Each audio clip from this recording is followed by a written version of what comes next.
Assalamualaikum warahmatullahi wabarakatuh.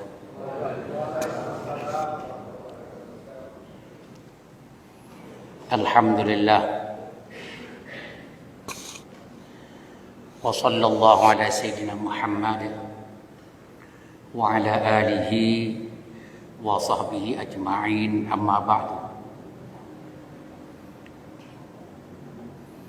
Bapak-bapak dan ibu-ibu sekalian yang dirahmati Allah, Ramadan kita masuk ke pertengahan kedua.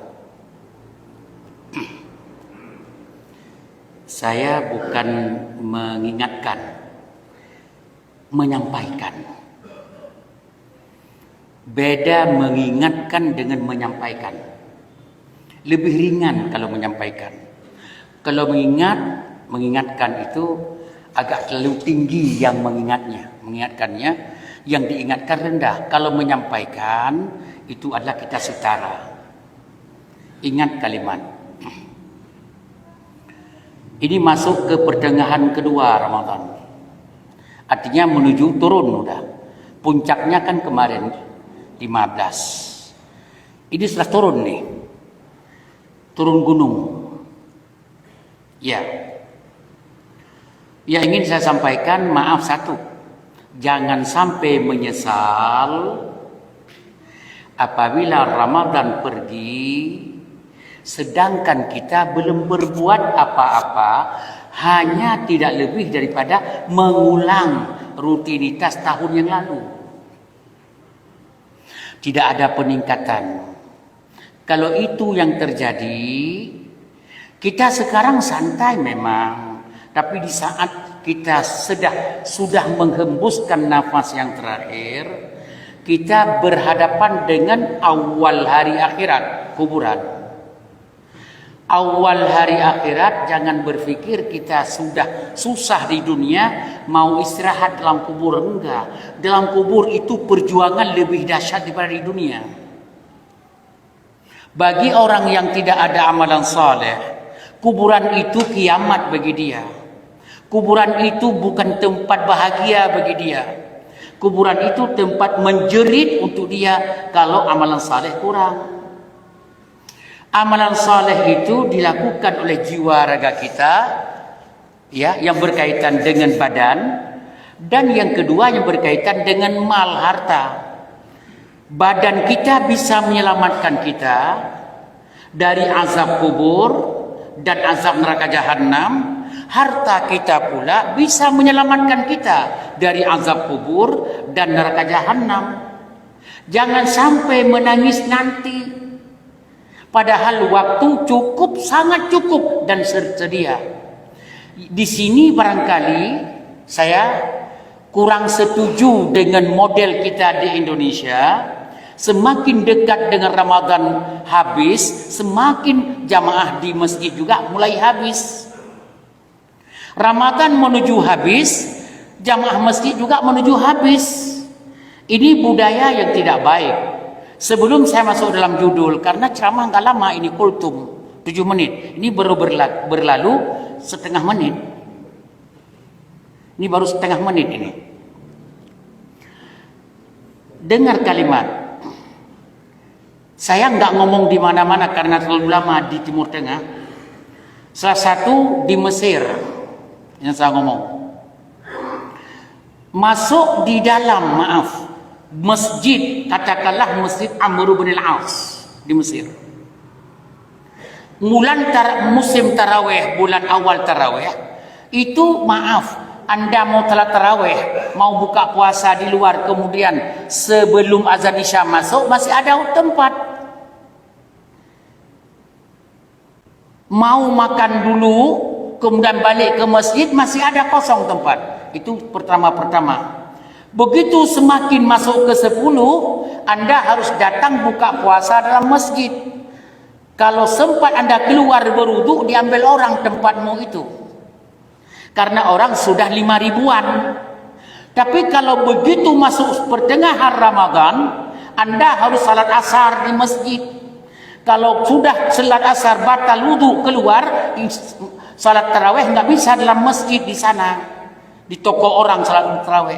Begitu masuk 21 Ramadan, Anda mau salat tarawih di Masjid Amr bin Al-As di Mesir Qadimah, Anda harus salat zuhur di masjid dan nggak boleh keluar. Begitu Anda keluar, nggak bisa masuk lagi sampai nanti tengah malam. Semakin ke sana semakin di atas 70.000 jamaah membludak. Semakin ujung Ramadan semakin mantap Ramadan di sana. Anda mau melihat orang menangis, datanglah tanggal 21 Ramadan masuk 20 tanggal 20 masuk 21, 22, lihatlah. Di sana bukan air dibagi. Di kita kan air dibagi. Di sana bukan hanya air, tapi tisu dibagi. Setiap orang itu satu bal tisu dibagi, hadiah. Kenapa? Waktu menangis di dalam masjid jangan sampai keluar ingus, tidak bisa dipakai. Tisu lebih penting daripada makanan di sana. Beda di Indonesia. Saya di Mesir kurang dikit 20 tahun. Maka ulang lagi, saya nggak tahu ini mazhab apa yang kita amalkan di Indonesia. Kalau bahasa saya waktu datang pertama ke Indonesia, saya katakan orang Indonesia tidak takut sama Allah. Awal Ramadan penuh masjid, semakin di hujung Ramadan yang sangat ditawarkan oleh Allah, pengampunan kan di ujung Ramadan, semakin nggak ada orang di masjid. Makanya saya yakin masjid kita waktu pertama dulu mungkin sampai di luar, mungkin Allahu a'lam, saya nggak tahu. Mungkin kemarin waktu pertama sampai keluar. Ini 21 Ramadan tinggal yang batuk-batuk aja di depan ini. Yang batuk-batuk, yang sakit-sakit di depan, yang lain nggak ada lagi. Kenapa? Sibuk di bengkel motor untuk mudik. Jawabannya, apakah begitu agama? Tidak. Makanya, ayo kita, judul sekarang yang kita ambil adalah, saya buat sebuah hadis. Coba dengar baik-baik. Bagaimana Rasulullah ini amalkan. Ulang, amalkan. Bukan kepada si pembicara untungnya.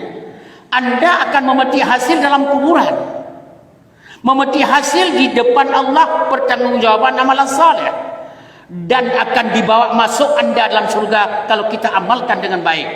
Apa? Hadis Ibnu Mas'ud radhiyallahu anhu yang diriwayatkan oleh Imam Bukhari dalam kitab sahihnya. Sabda Rasulullah sallallahu alaihi wasallam, ayyukum,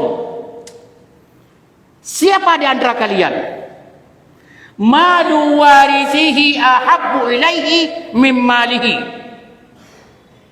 Siapa di antara kalian yang lebih senang kepada harta ahli waris daripada harta dirinya? Aneh manusia, kata Rasulullah. Sibuk mengurus harta ahli waris tapi tidak pernah mengurus harta dirinya. Belum nyambung, saya yakin 100% belum tahu itu apa maksudnya. Saya beritahu begini. Kalau seseorang memiliki harta di bank, ada rumah, ada tanah, ada mobil, ada motor, ada toko, ada perusahaan, ada uang di ATM, itu sebenarnya kalau meninggal dunia punya siapa? Punya ahli waris, bukan punya dia. Kita di dunia sibuk mengurus harta mereka ahli waris itu. Kita sibuk mengurus harta anak yang akan diambil nanti. Sibuk mengurus harta paman kita kalau kita nggak ada punya anak. Paman kita, om kita yang belum pernah dia kenal sama kita. Kita ngurus harta mereka sebelum kita mati. Sibuk mempertahankan harta ahli waris. Sementara harta kita sendiri kita lupakan. Kata Rasulullah, kenapa manusia sibuk mengurus harta ahli waris? Tidak pernah mengurus harta dirinya sendiri. Qalu, jawaban sahabat, ya Rasulullah, ma minna ahadun illa maluhu ahabbu ilaihi. Ya Rasulullah, kami semua sahabatmu ini lebih sayang kepada harta kami sendiri, lebih sayang kepada harta milik kami sendiri dibanding dengan harta ahli waris. Kami sayang kepada diri sendiri. Kata Rasulullah, tidak. Fa inna malahu, harta kamu kenal nggak yang mana harta kamu? Bukan yang di ATM itu, bukan rumah tempat tinggalmu itu, bukan mobil yang banyak, perusahaan yang banyak, bukan yang Anda peti hasil per bulan miliar-miliar itu, yang ada tumpu-tumpu di hartamu, itu bukan punya kamu, itu harta ahli waris. Kamu sibuk merawatnya harta ahli waris, sementara hartamu yang mana? Maqaddam, yang telah kamu masuk celengan itu harta kamu. Yang telah kamu makan harta kamu, yang telah kamu bersedekah harta kamu. Ada masjid yang perlu dibantu, kamu bantu, itu hartamu. Ada pesantren yang belum selesai, ada sekolah yang rusak, ada anak-anak yang tidak bisa nyambung sekolah, ada anak-anak yang bisa mengaji, kamu sumbangkan, itu yang hartamu. Tapi sementara kalian ini sekarang sibuk dengan harta orang lain ahli waris dibanding dengan hartamu sendiri. Ini bahasa Nabi. Wa madu warithihi, harta ahli waris itu ma'akhar, yang kalau kamu meninggal tinggal itu bukan punya kamu, punya mereka. Sekarang rata-rata orang sibuk menjaga, merawat, memelihara, menginvestasi harta ahli waris. Jangan bilang bukan. Ini bahasa Nabi. Kita selama ini sibuk merawat harta ahli waris, membuat investasi harta ahli waris, menjaga dengan baik, jangan hilang harta ahli waris. Harta dirimu gak kamu rawat. Untung yang kamu simpan untuk ahli waris itu 1 bulan ratusan juta. Tapi itu untuk harta ahli waris. Harta kamu masuk celengan agama Allah. Apakah sebulan sampai 1 juta? Hampir 100 juta? Enggak. Berapa persen dari pemasukan?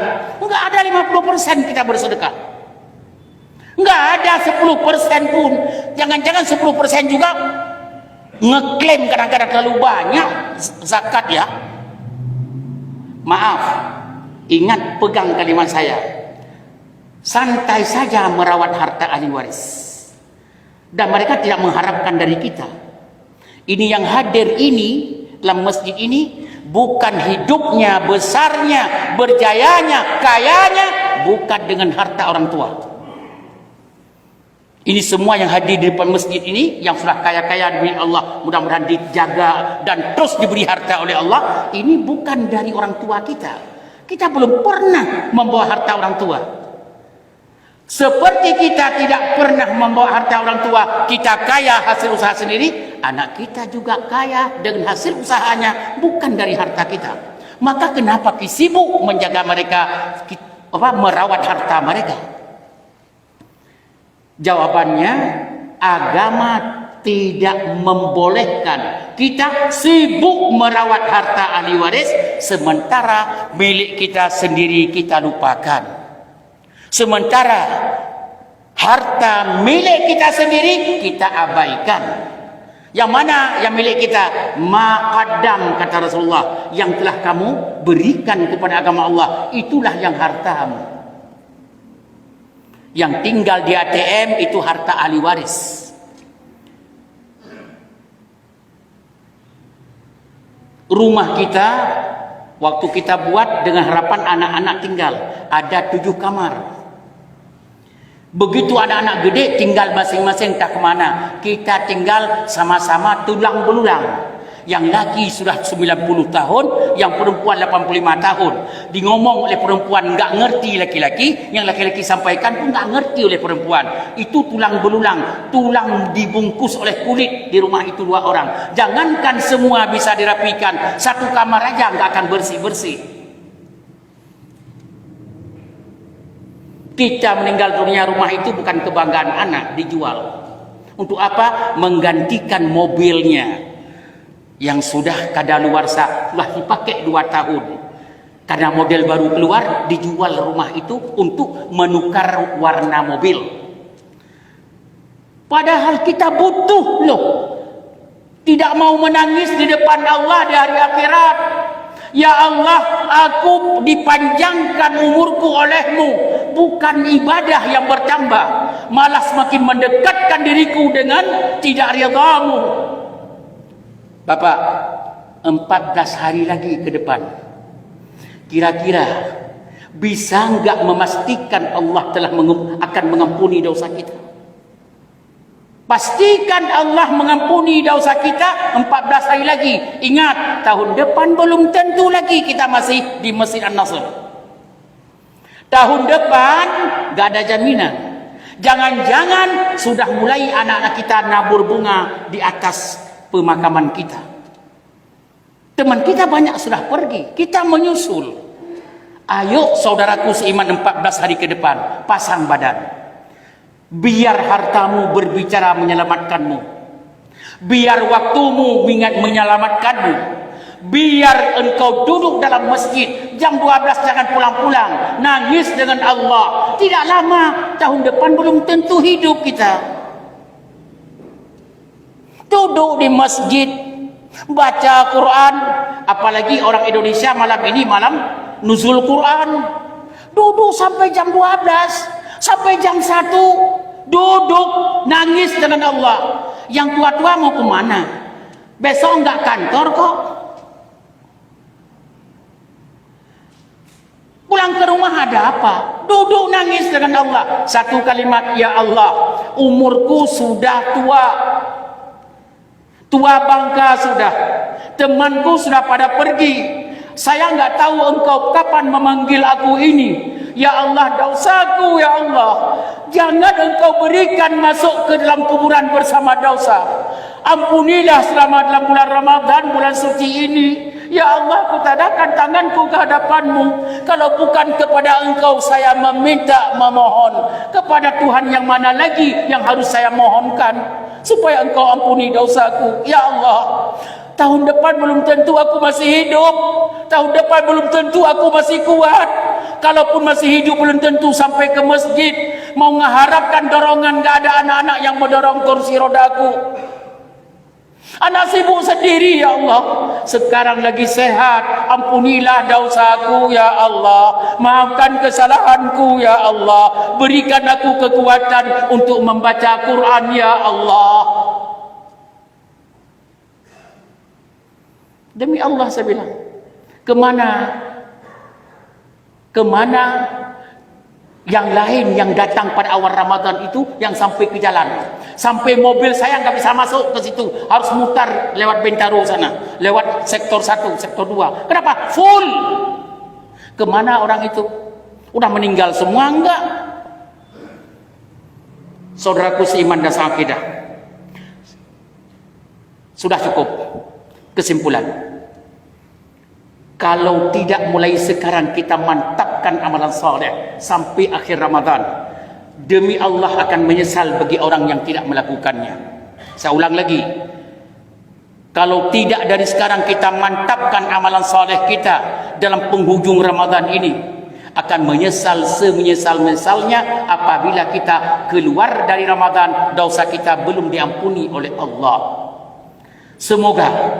Semoga Allah memberikan yang terbaik dan mengampuni dosa kita. Kita siap untuk pasang badan dalam masjid ini. Ini masjid penuh berkah, saudara-saudaraku seiman dan seakidah. Duduk sampai jam 12. Jika perlu pulang ke rumah makan sahur balik lagi. Nangis-nangis dengan Allah. Seperti saya sampaikan tadi, di Mesir bukan air aqua yang dikasih, tapi tisu, bantal, satu bantal, satu bal tisu diberikan. Kenapa? Pasti orang banyak menangis. Di kita jangankan menangis, sedikit lama dibaca Quran, sedikit lama digomong begini oleh ustaz. Ustaz ini kalau sudah kena amin nggak tahu diri. Kok lama sekali? Bukannya 7 menit? Memang nggak demen ibadah, baru tahu kalau di depan Allah semuanya tidak diterima. Makanya saya mohon kepada Imam Ustaz Hafiz, tolong malam ini sudah turun gunung kita, turun Ramadan menuju habis. Tolong khatam kita kira surat Al-Baqarah dan surat An-Nisa. Berdirilah kita sampai jam 11 baru selesai tarawih kita. Saya lebih setuju. Kenapa? Oh, nggak bisa berdiri, duduk. Nggak bisa duduk, pulang jangan. Ada yang bilang nggak bisa berdiri, duduk. Kalau nggak bisa duduk, pulang jangan. Pulang. Insya Allah Sekali lagi, berdiri tegak di hadapan Allah setelah salat tarawih nanti 2 rakaat, ini 2-2 kan? Atau 4-4 sini? Nah, setelah 2 kan ada jeda 10 detik. Katakan kepada Allah satu. Jangan pakai bahasa Arab. Allahumma innaka afuwun. Jangan. Enggak ngerti. Baca, ya Allah, ampunilah dosaku ya Allah. Ya Allah, ampunilah dosa orang tuaku ya Allah. Ya Allah, ampunilah dosa orang-orang yang aku cintainya ya Allah. Tarik azab kubur kepada orang tuaku ya Allah. Cukup. Yang kedua, lain lagi. Yang keempat, lain lagi. Paling terakhir, ya Allah, berikan hamba ini sehat dan dekat denganmu. Terima kasih. Subhanakallahumma wa bihamdika asyhadu an la ilaha illa anta astaghfiruka wa atubu ilaik. Wassalamualaikum warahmatullahi wabarakatuh.